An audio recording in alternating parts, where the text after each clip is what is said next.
नमस्कार दोस्तों, किशोर एस्ट्रोलॉजी में आप सभी का स्वागत है। और आज जैसा आप मेरे पीछे देख रहे हैं, बात करेंगे मंगल देवता के बारे में। जी हाँ दोस्तों, आज हम बात कर रहे हैं मंगल की चौथी दृष्टि के बारे में। हमारी दृष्टि संबंधित पोस्ट आप लोग बहुत सराह रहे हैं, काफी लोगों के हमारे पास अच्छे कमेंट्स भी आए हैं।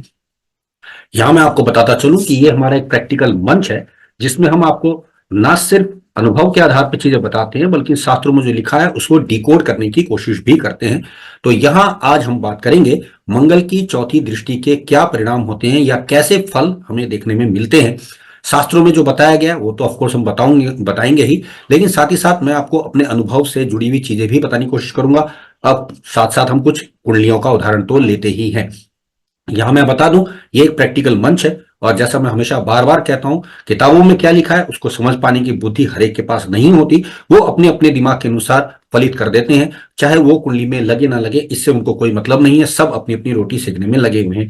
हम यहाँ पर बात कर रहे हैं एक प्रैक्टिकल अप्रोच के बारे में, जो कि ज्योतिष में यकीनन काम करती नजर आती है। और आप लोगों ने अब तक अगर मेरी दृष्टि वाली पोस्टें नहीं देखी हैं तो ऑफकोर्स वो अवश्य देख लीजिएगा, जिसमें करीब करीब हमने 4 पोस्टें दी हैं कि ग्रहों की दृष्टि किस प्रकार से काम करती है। तो बात करते हैं मंगल के चौथे दृष्टि के बारे में। जैसा कि आप सब जानते हैं दोस्तों कि मंगल जो है वो हमारे यहाँ जो है कुंडली के अनुसार अगर मैं कहूं तो उसको सेनापति का दर्जा दिया गया है हमारे यहाँ पर, कि भाई ये सेनापति है, और जहां पर मंगल होता है वहां पर आदमी अधिकार की भावना रख लेता है। और वो एक ऐसा सैनिक है जो अपनी रक्षा के लिए या अपने राजा की रक्षा के लिए कुछ भी कर गुजरने को तैयार रहता है। ये मंगल के कारक तो थोड़े बहुत आपको मैंने बताने की कोशिश की है। यहाँ एक बात और बताऊंगा कि मंगल के ऊपर, यानी कि जब तक सेनापति के ऊपर राजा ना हो तो मंगल अपना काम प्रॉपर तरीके से नहीं कर पाते हैं, या ये भी कह सकते हैं कि मांगलिक लोग दबाव में बहुत बेहतरीन काम करके दिखा पाते हैं, या मंगल प्रधान व्यक्ति भी ऐसे ही हो सकते हैं। बात कर रहे हैं चौथी दृष्टि की, यानी चौथे भाव की। तो चौथा भाव आप सब जानते हैं, काल पुरुष के अनुसार अगर मैं बात करूंगा तो ये चंद्रमा का घर, मातृभूमि का घर, भूमि का घर माना गया है।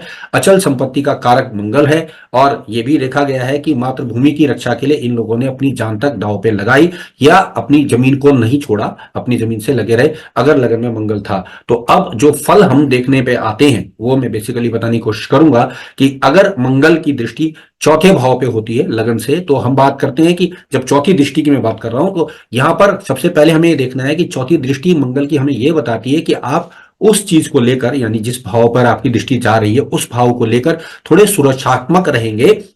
साथ ही साथ यहां पर एक बात और भी रहेगी कि आपका वहां पर जो है थोड़ा सा एक आत्मिक लगाव हो जाएगा, बिकॉज मंगल काल पुरुष का पुरुष बनता है, और चतुर्थ भाव माता का है। तो व्यक्ति अपनी माता, अपनी संपत्ति, अपनी भूमि को लेकर सुरक्षात्मक रवैया रखेगा।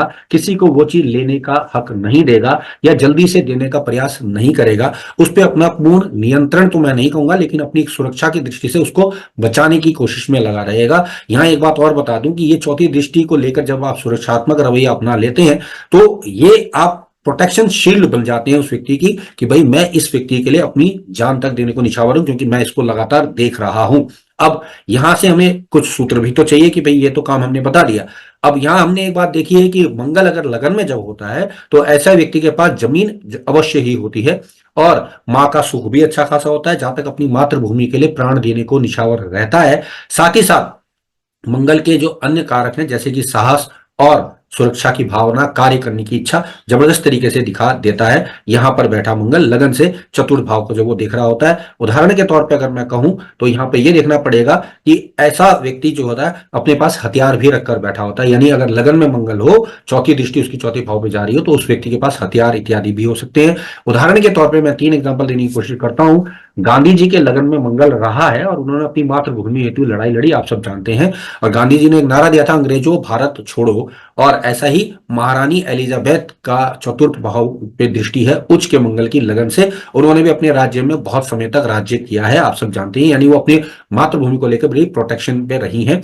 इसके अलावा अगर हम देखें कि यही एक नजरिए अगर हम देखते हैं तो लता मंगेशकर जी के छठे भाव में तुला का मंगल है, और वो उसकी चौथी दृष्टि अपने पिता के भाव में जाती है, 9वें भाव पे। तो उन्होंने अपने धर्म और पिता के लिए सब कुछ जो है प्रोटेक्शन शील्ड का काम किया, अपने भाई बहनों को अपने पिता की तरह पाला, और धर्म के विरुद्ध उन्होंने कोई भी कार्य नहीं किया। इसी प्रकार से अगर हम देखें तो इंदिरा गांधी और राजीव गांधी जी की पत्रिका में मंगल दूसरे भाव में है, और वो दोनों के दोनों अपने बच्चों को लेकर कितने प्रोटेक्टिव रहे हैं आप सबको बताने की जरूरत है ही नहीं। तो कुल मिलाकर ये कहा जा सकता है कि मंगल का चौथा एस्पेक्ट जो है जिस भाव पे पड़ेगा आप उस चीज को लेकर बड़े सुरक्षात्मक रवैया अपना लेते हैं। दूसरा फल, जैसा मैं आपको बताने की कोशिश कर रहा हूं, जो अनुभव के आधार पे प्लस शास्त्रों की गणना के हिसाब से भी हम बता रहे हैं, यहां पर एक इंटरेस्टिंग ट्विस्ट देखने में आ जाता है कि उस भाव से संबंधित कारकत्व, यानी जिस भाव पे चौथी दृष्टि जा रही है मंगल की, वो और शरीर के हिस्से को ये मंगल पुष्टि प्रदान करता है। यानी कि अगर जिस भाव को वो देख रहा है तो उस भाव का जो कारकत्व है उसको प्लस आपके शरीर के उस हिस्से को बहुत मजबूती प्रदान कर देता है या पुष्टि प्रदान कर देता है। उदाहरण के लिए, जैसे मैं बार बार कहता हूं कि अगर हम बात कर रहे हैं लगन में मंगल की, तो ऐसा व्यक्ति चौथा भाव यानी कि दिल का हिस्सा उसका मजबूत होगा, प्लस उसकी जो माँ का जो सुख होगा उसको अच्छा मिलेगा, यानी संबंधित कारक और उस हिस्से की पुष्टि हो जाएगी। उदाहरण के तौर पर बात करेंगे सलमान खान की, सलमान खान के 10वें घर में आप उच्च का मंगल पाते हैं और उसकी दृष्टि लगन पे है, तो आप उनका शरीर देखिए कितना बेहतरीन है और उनका चेहरा देखिए कितना बेहतरीन है और वो अपने शरीर की बहुत अच्छी तरह से देखभाल करते हैं, पुष्टि प्रदान करते हैं।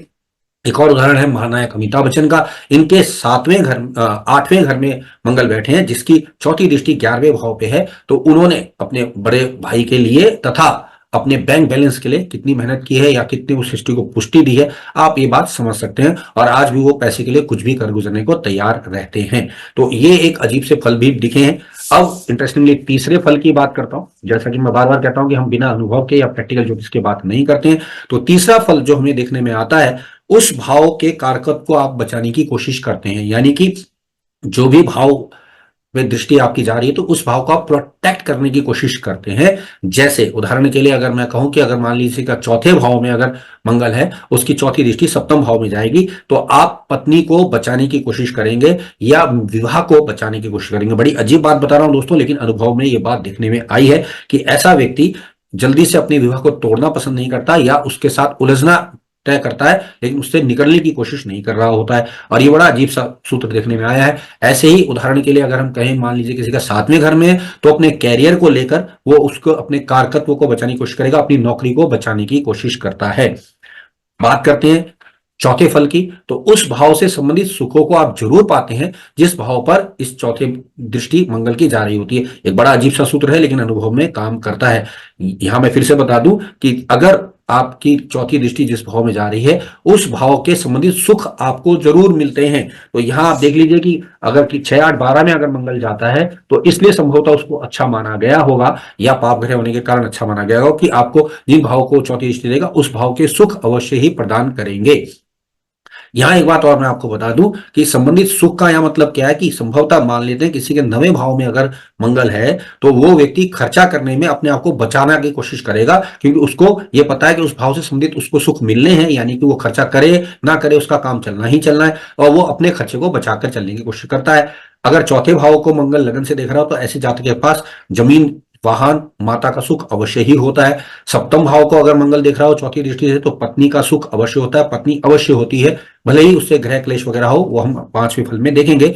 लेकिन कहने का मतलब ये कि मंगल जहां होगा उससे चौथे भाव का सुख आपको अवश्य ही प्रदान करेगा, परंतु थोड़ा बहुत उसमें दिक्कतें भी रहेंगी। यहाँ ये भी डिपेंड करेगा दोस्तों कि मंगल की दृष्टि जो है वो किस भाव पे है और उस भाव स्वामी की क्या स्थिति है और उस भाव को कई और कोई पाप ग्रह तो नहीं देख रहा, क्योंकि सिद्धांत ये भी कहता है कि यदि किसी भाव को 2 पाप ग्रह देख लेते हैं तो उस भाव का सुख आपको थोड़ा सा कम मिलेगा।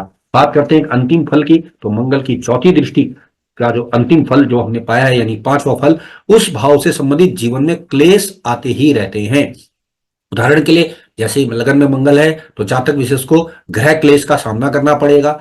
अगर चौथे भाव से सप्तम भाव पे दृष्टि है तो पत्नी से संबंधित ग्रह क्लेश रहेगा या पत्नी से संबंधित क्लेश रहेगा। अगर मान लेते हैं चौथे से 10वें को देख रहा है तो आपको नौकरी में ग्रह क्लेश का सामना करना पड़ेगा। और अगर आपके लगन को देख रहा है चौथी दृष्टि से तो आपको सेहत संबंधी क्लेशों का सामना करना पड़ेगा। उदाहरण के तौर पर मैंने सलमान खान का उदाहरण आपको दिया ही दिया है। इसके अतिरिक्त अगर आप ये भी पाएंगे कि मंगल जिन जिन भाव में है उससे चौथे भाव में अगर पाप ग्रह की अन्य ग्रह की दृष्टि आ गई तो उसका सुख भले ही नाश होगा, लेकिन फिर भी उससे संबंधित चीजों का आपको प्रभाव जीवन में रहेगा। इसीलिए संभवतः तीसरे घर के मंगल को बहुत अच्छा माना गया है, क्योंकि उससे उसकी चौथी दृष्टि छठे भाव पे होगी और छठे भाव के आपको दुश्मन भी मिलेंगे, दुश्मनों का बचाव भी करेंगे, दुश्मनों को आप जो है समय समय पे उससे क्लेश से भी उलझेंगे। तो ये सारी बातें नजर आ जाएंगी अगर आप मंगल को इस एंगल से देखेंगे। तो आज दोस्तों मैंने आपको बताया कि मंगल की चौथी दृष्टि का जो भेद है वो 5 गजब के ये फल प्रदान करता है। आप भी अपनी अपनी कुंडली में लगाइए और देखने की कोशिश कीजिए कि हमने ये फल किस हद तक पाए हैं। और लगभग मैं आपको बार बार बताता हूँ, कोई भी आपको जो फल बताते हैं बिना किसी रिसर्च के या शोध के नहीं बताते हैं। बहुत सारी कुंडलियों का अध्ययन करते रहते हैं, बहुत सारी कुंडलियां आज भी देख रहे हैं। लगभग ऐसा हमने 1000 से ज्यादा कुंडलियों में लगाया है, तब हम आपको ये फल लाकर दे रहे हैं। वैसे तो मैं आपको बहुत सारे अन्य उदाहरण भी दे सकता हूं, लेकिन क्योंकि यहाँ एक मंच जो आपको ज्योतिष सिखाने या बताने का प्रयास करता है, आप इन फलों को अपनी अपनी पत्रिका में एक बार लगा के देखिए और आप पाएंगे कि ये फल बिल्कुल सटीकता से काम करते हैं। तो दोस्तों, आज के लिए इतना ही। आप सबने मुझे सुना, आप सबका धन्यवाद। नमस्कार।